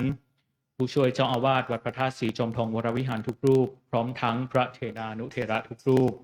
เรียนท่านณัฐกร ภัทรวนนท์นายอำเภอจอมทองประธานในพิธีครับกับผมนายธงชัยจันหอมเลขานุการวัดพระธาตุศรีจอมทองวรวิหารฝ่ายคฤหัสถ์ในนามคณะกรรมการดำเนินงานการจัดงานประเพณีส่งน้ำและสมโภชพระบรมธาตุเจ้าจอมทองหรืองานเดือน 9 ประจำปีพุทธศักราช 2569 ตลอดจนคณะศรัทธาวัดพระธาตุศรีจอมทองวรวิหารรู้สึกเป็นเกียรติและมีความปลาบปลื้มเป็นอย่างยิ่งที่ท่านได้ให้ความกรุณามาเป็นเกียรติเป็นประธานในพิธีเปิดงานประเพณีส่งน้ำและสมโภชพระบรมธาตุเจ้าจอมทองประจำปีพุทธศักราช 2569 ในวันนี้ในโอกาสอันเป็นมหามงคลนี้พระบาทสมเด็จพระเจ้าอยู่หัวและสมเด็จพระนางเจ้าพระบรมราชินีได้ทรงพระกรุณาโปรดเกล้าโปรดกระหม่อมพระราชทานน้ำสงฆ์เพื่อน้อมอัญเชิญไปสงฆ์องค์พระบรมธาตุเจ้าจอมทองเนื่องในงานประเพณีส่งน้ำและสมโภชพระบรมธาตุเจ้าจอมทองประจำปีพุทธศักราช 2569 นับเป็นพระมหากรุณาธิคุณอันหาที่สุดมิได้และยังความขออภัยครับและยังความปลาบปลื้มปิติแก่ประสบนิกรชาวอำเภอจอมทองเป็นล้นพ้นกับผมขออนุญาตนำเรียนวัตถุประสงค์ของการจัดงานประเพณีส่งน้ำและสมโภชพระบรมธาตุเจ้าจอมทองประจำปีพุทธศักราช 2569 ดังนี้ครับ 1. เพื่ออนุรักษ์สืบสารและทำรงไว้ซึ่งขนบธรรมเนียมประเพณีและวัฒนธรรมอันดีงามของอำเภอจอมทองให้คงอยู่สืบไป และ 2. เพื่อเปิดโอกาสให้พุทธศาสนิกชนและสาธุชนทั้งหลาย ได้ร่วมประกอบพิธีส่งน้ำองค์พระบรมธาตุเจ้าจอมทองโดยทั่วกัน ก่อนที่องค์พระบรมธาตุเจ้าจอมทองจะเสด็จเข้าพรรษาตั้งแต่วันแรม1 ค่ำเดือน 9 เหนือจนถึงวันขึ้น15 ค่ำเดือน 3 เหนือของปีถัดไปรวมระยะเวลา 8 เดือนสำหรับการจัดงานประเพณีส่งน้ำและสมโภชพระบรมธาตุเจ้าจอมทองประจำปีพุทธศักราช 2569 กำหนดจัดขึ้นระหว่างวันที่ 27 ถึงวันที่ 31 เดือนพฤษภาคม พุทธศักราช 2569 รวมระยะเวลา 5 วัน 5 คืน โดยมีกิจกรรมสำคัญภายในงานโดยสังเขปดังนี้ครับ 1. กิจกรรมด้านศาสนาและศาสนพิธีประกอบด้วยพิธีอัญเชิญน้ำสงฆ์พระราชทานและพิธีเปิดงานประเพณีส่งน้ำและสมโภชพระบรมธาตุเจ้าจอมทองประจำปีพุทธศักราช 2569 ในวันที่ 27 เดือนพฤษภาคม พุทธศักราช 2569 พิธีเจริญพระพุทธมนต์สมโภชน้ำสงฆ์พระราชทานโดยพระสงฆ์ทรงสมณศักดิ์จำนวน 10 รูปพิธีส่งน้ำพระราชทานในวันที่ 31 เดือนพฤษภาคม พุทธศักราช 2569 พิธีอบรมสมโภชองค์พระบรมธาตุเจ้าจอมทองตามแบบล้านนาประเพณีในคืนวันที่ 31 เดือนพฤษภาคม พุทธศักราช 2569 การทำบุญตักบาตรสตางค์108 พระประจำวันเกิด การส่งน้ำพระธาตุเจดีย์พระเจดีย์ขาว และกิจกรรมทางพระพุทธศาสนาอื่นๆ และการเปิดโอกาสให้พุทธศาสนิกชนและสาธุชนได้ร่วมส่งน้ำองค์พระบรมธาตุเจ้าจอมทองในวันที่ 31 เดือนพฤษภาคม พุทธศักราช 2569 2. กิจกรรมด้านการส่งเสริมศิลปะวัฒนธรรมและประเพณีท้องถิ่นประกอบด้วยการแสดงศิลปะวัฒนธรรมจากสถานศึกษาในเขตพื้นที่อำเภอจอมทองการประกวดเล่าเรื่องเมืองจอมทองการประกวดฟ้อนเล็บการแข่งขันตีกลองหลวงการประกวดร้องเพลงและการแสดงสอพื้นเมืองและ 3. กิจกรรมด้านมหรสพและการส่งเสริมเศรษฐกิจชุมชนประกอบด้วยการแสดงดนตรีการละเล่นพื้นบ้านการออกร้านจำหน่ายสินค้าของผู้ประกอบการและประชาชนในท้องถิ่นการจัดงานในครั้งนี้ได้รับความร่วมมือเป็นอย่างดีจากส่วนราชการองค์กรปกครองส่วนท้องถิ่นภาคเอกชนตลอดจนพุทธศาสนิกชนและประชาชนทุกภาคส่วนที่ได้ร่วมแรงร่วมใจกันสนับสนุนการดำเนินงานจนทำให้งานประเพณีอันทรงคุณค่านี้สำเร็จลุล่วงไปด้วยดีสมควรได้รับความขอบคุณและขออนุโมทนาไว้ณโอกาสนี้บัดนี้ได้เวลาอันเป็นมงคลฤกษ์สมควรแล้วกระผมขอเรียนเชิญท่านประธานในพิธีได้กล่าวเปิดงานประเพณีส่งน้ำและสมโภชพระบรมธาตุเจ้าจอมทองประจำปีพุทธศักราช 2569 ขอเรียนเชิญครับ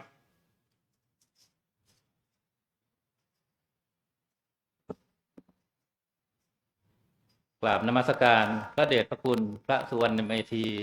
เจ้าวาดวัดพระธาตุสีจอมทองวรวิหารผู้ช่วยเจ้าวาดวัดพระอารามหลวงวัดพระธาตุสีจอมทองวรวิหารพร้อมทั้งพระเถรานุเถระทุกรูปเรียนคณะกรรมการจัดงานประเพณีส่งน้ำและสมโภชพระบรมธาตุเจ้าจอมทองประจำปีพุทธศักราช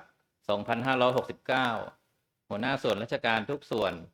ท่านนายกเทศมนตรีทุกตำบลนายกองค์การมหาส่วนตำบลป่วงเปาผู้อำนวยการสถานศึกษาทุกสังกัดท่านกำนันผู้ใหญ่บ้านกลุ่มสตรีแม่บ้านตลอดจนผู้มีเกียรติและพุทธศาสนิกชนทุกท่านกระผมรู้สึกยินดีและเป็นเกียรติอย่างยิ่งที่ได้มาเป็นประธานในพิธีเปิดงานประเพณีส่งน้ำและสมโภชพระบรมธาตุเจ้าจอมทองประจำปีพุทธศักราช 2569 ในวันนี้ในโอกาสอันเป็นมหามงคลนี้พระบาทสมเด็จพระเจ้าอยู่หัวและสมเด็จพระนางเจ้าพระบรมราชินีได้ทรงพระกรุณาโปรดเกล้าพระราชทานน้ำสงฆ์เพื่อน้อมอัญเชิญไปสงฆ์องค์พระบรมธาตุเจ้าจอมทองในงานประเพณีส่งน้ำและสมโภชพระบรมธาตุเจ้าจอมทองประจำปีพุทธศักราช 2569 ณ วัดพระธาตุสีจอมทอง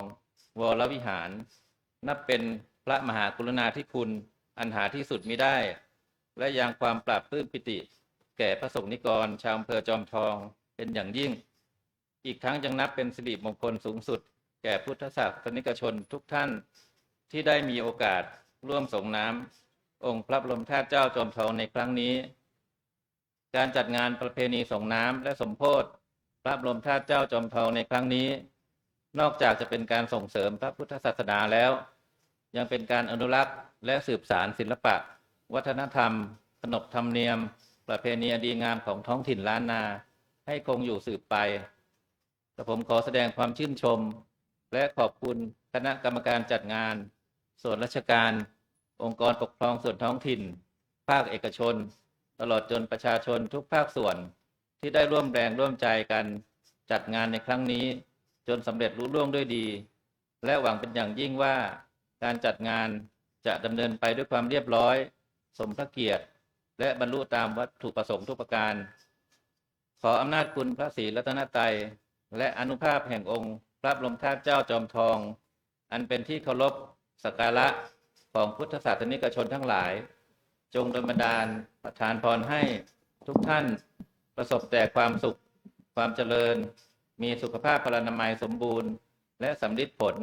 ในสิ่งอันพึงปรารถนาทุกประการ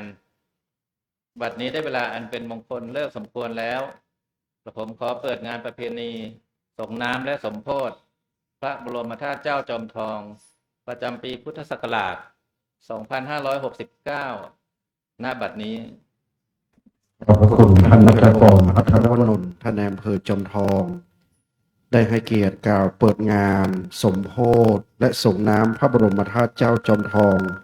ประจำปี 2569 แล้วครับ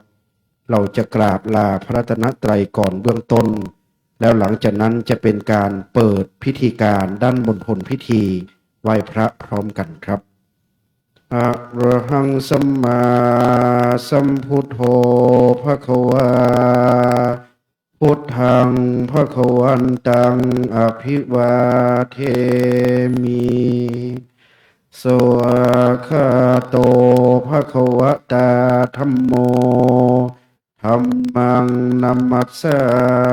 มิ สุปฏิปันโนภควโตสาวกสังโฆสังฆังนะมามิ เพื่อความเรียบร้อย การนี้ท่านประธานในพิธีจะได้นั่งอยู่ด้านในศาลาเป็นเบื้องต้น เพื่อเตรียมรอการเชิญน้ำสงฆ์พระราชทานประดิษฐานณบุษบก ขอเรียนเชิญข้าราชการผู้แต่งกายชุดปกติขาวไว้ทุกข์ที่นั่งด้านในศาลาไม้สักทอง ได้ให้เกียรติตั้งแถวเบื้องหน้ามณฑลพิธี แล้วหันหน้าเข้าสู่พระบรมธาตุเจ้า ถ้าหากว่าหนึ่งแถวยาวเกินไป ขอข้าราชการตั้งเป็นสองแถว เพื่อจะรอรับน้ำสงฆ์พระราชทานครับ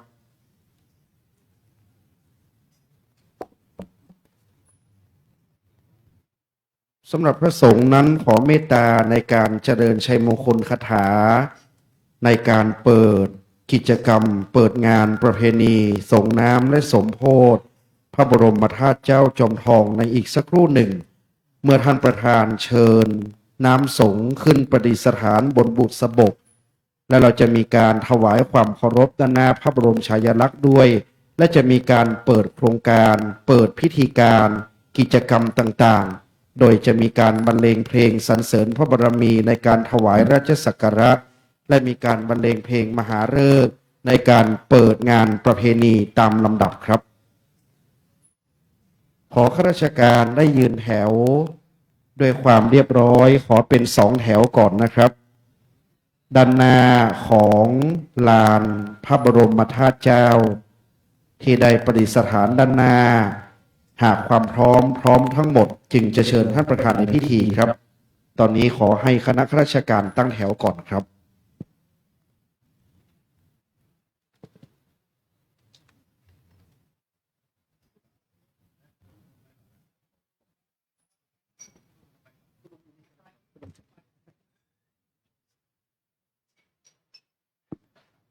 ครับขอคณะข้าราชการตั้งแถวเลยนะครับ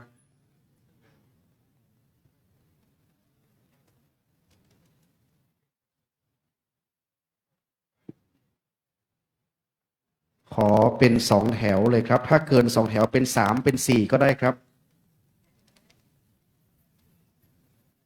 ขอเว้นช่องทางเดินด้วยนะครับสำหรับการเชิญน้ำสงฆ์ด้านขวาสุด ด้านขวาสุดขอเป็นทางเดินครับ ขวาสุดขอให้เป็นช่องทางเดินนะครับ ด้านขวาสุดครับ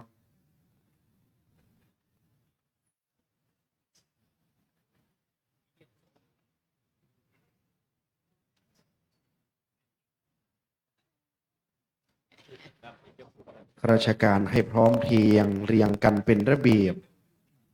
อันเป็นแถวให้เรียบร้อยนะครับ ขอข้าราชการรีบเร่งด่วนเลยครับงดงามมากครับเป็นแถวที่พร้อมเพรียง ท่านที่มีหมวกสวมหมวกด้วยนะครับ ในการถวายความเคารพตอนบรรเลงเพลงสรรเสริญนั้น ท่านที่มีหมวกจะถวายวันทยหัตถ์ด้วยครับในระหว่างที่มีการบรรเลงเพลงสรรเสริญพระบารมี บัดนี้ด้านหน้ามณฑลพิธีพร้อมแล้ว ขอเรียนเชิญท่านณัฐกรภัทรวนนท์ได้เข้าเชิญน้ำสงฆ์พระราชทาน ด้านในศาลาธรรมสามัคคีไม้สักทอง และเชิญเทียบไว้ด้านหน้าแถว เพื่อจัดประกอบพิธีการเป็นลำดับต่อไปครับ ทุกท่านยืนแถวด้วยอาการอันสำรวมข้าราชการยืนตรงครับสาธุชนทุกท่านได้โปรดยืนขึ้นโดยพร้อมกันทั้งมณฑลพิธีนะครับ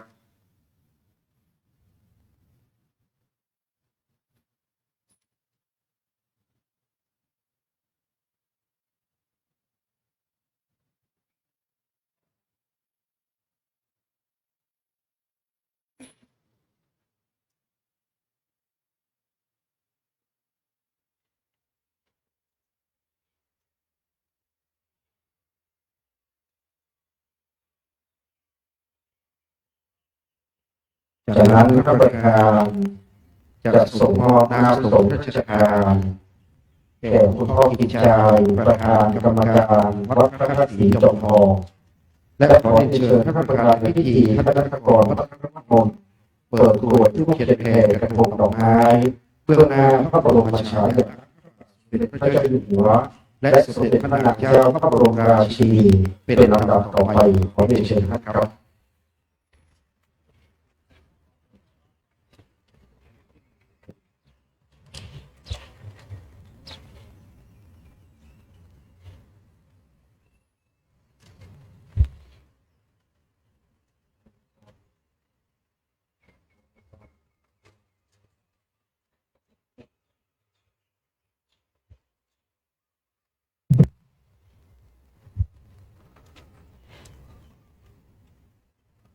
และจากนั้นท่านจะเป็นผู้เชิญน้ำสงฆ์พระราชทาน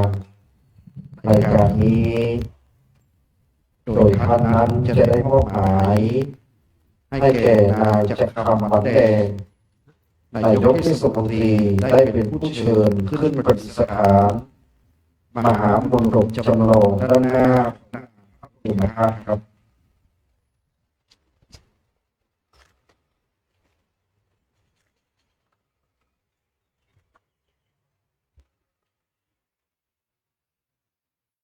การนี้ได้เชิญน้ำสงฆ์ขึ้นประดิษฐานบนบุษบกเพื่อทำการสมโภชและจะเชิญสงฆ์พระบรมธาตุในวันเพ็ญเดือน9เหนือคือวันที่31พฤษภาคม2569ต่อไปนะครับ ยันตุบุญญิยโมเล ดังนั้นท่านจะได้ลงนามเพื่อกันทาง นันติวัจโนเอวะกวันวิจโยโหหิจยาตุจยมังกเลอัปกานิตัมมันตังเยสิปะกวิโภคาเลอาภิเสสัพพะโพธานังอาคาปะอัปโมนันติสุนาคาตังสุมาตังตุปปาตังตุโหติโตเยตัมธรรมายาติสุปัฏฐากินังกายกรรมังวาจากรรมังมตากินังปัญญากินังมโนธรรมังปณิทิเรวตากินังปัญญากินังนิกันตวานาคปังเทียมปัญญากิเลน จากนั้นจะเป็นการเปิดงานประเพณีส่งน้ำและสมโภชพระบรมธาตุเจ้าจอมทองครับ ในระหว่างนั้นเมื่อเปิดงานนั้นพระสงฆ์จะเมตตาเจริญชัยมงคลคาถาอีกคำรบหนึ่ง คณะวงโยธวาทิตจะบรรเลงเพลงมหาฤกษ์ในการเปิดงานต่อจากนี้จึงขอได้เชิญให้ประธานในพิธีคณะกรรมการพระนนท์ได้เปิดงานประเพณีส่งน้ำและสมโภชพระบรมราชเจ้าจอมทองงานเดือน9ประจำปีพุทธศักราช 2569 ณ บัดนี้ครับ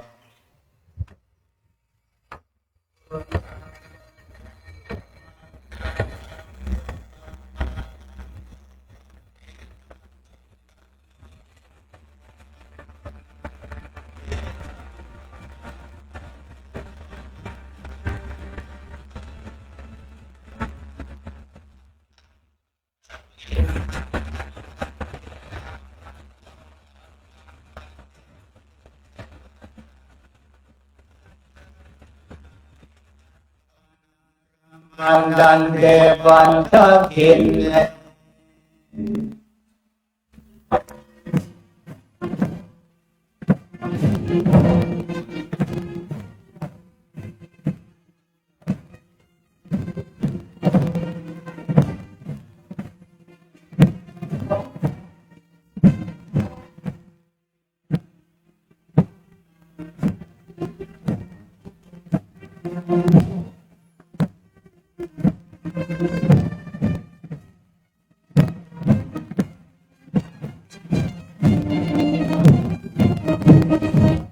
ขอบพระคุณทุกท่านในโอกาสนี้ครับวันนี้ได้เปิดงานประเพณีอย่างเป็นทางการเชิญท่านนายอำเภอได้บันทึกภาพเป็นที่ระลึกร่วมกับข้าราชการ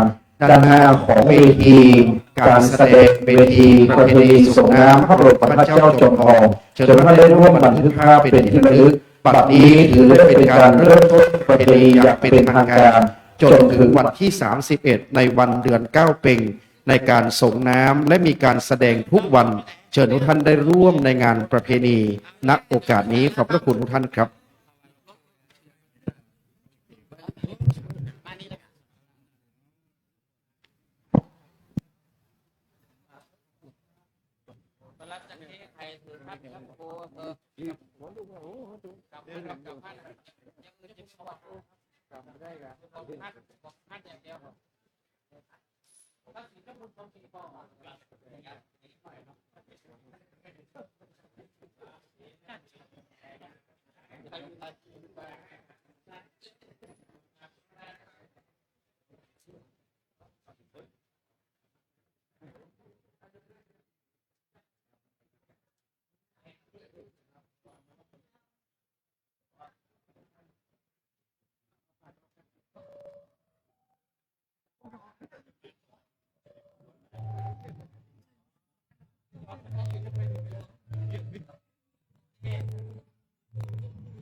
เ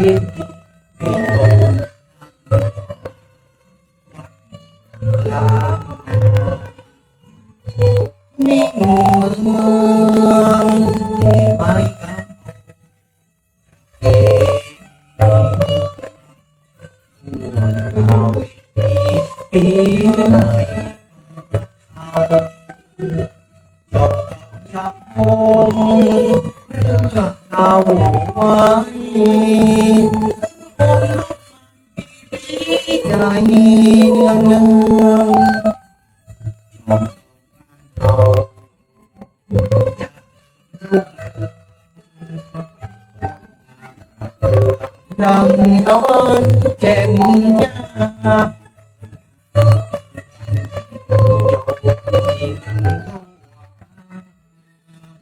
บางรักนา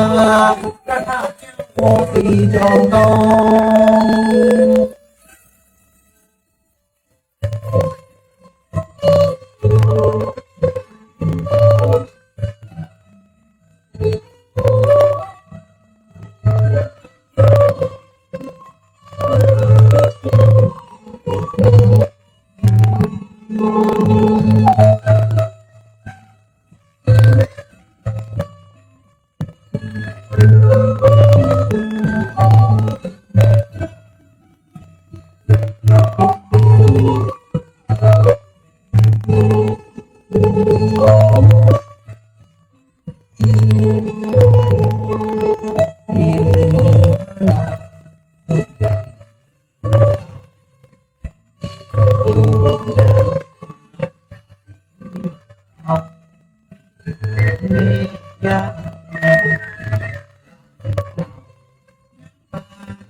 พระเจ้าเป็นมา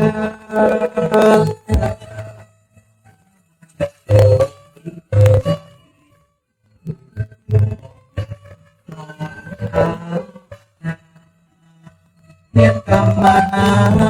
ยงอินทราเข้าหูนิรันดร์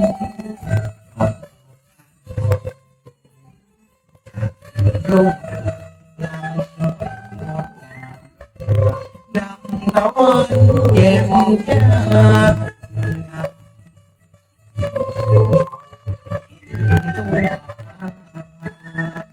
มานาสีจอมทอง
แสดงสมโภชเป็นชุดที่หนึ่งครับขอได้เชิญท่านสุรพลเกียรติชัยกรประธานสภาวัฒนธรรมจังหวัดเชียงใหม่จะได้ขึ้นมอบรางวัลน้ำใจทุนการศึกษาส่วนหนึ่งให้กับคณะนักเรียนโรงเรียนจอมทองครับวันนี้คณะนักเรียนโรงเรียนจอมทองได้มาพร้อมเป็นชุดที่หนึ่งเปิดงานสมโภชและในกลางคืนนี้วงซีทีแบนด์ของจอมทองจะเป็นการแสดงในคืนที่หนึ่งในการสมโภชเป็นการแสดงดนตรีซีทีแบนด์ของจอมทองครับตอนนี้เชิญท่านสุรพลเกียรติชัยกรผู้ใหญ่ใจดีของพวกเราที่เคารพนับถืออุปถัมภ์ได้มอบรางวัลให้กับคณะนักเรียนได้ครับ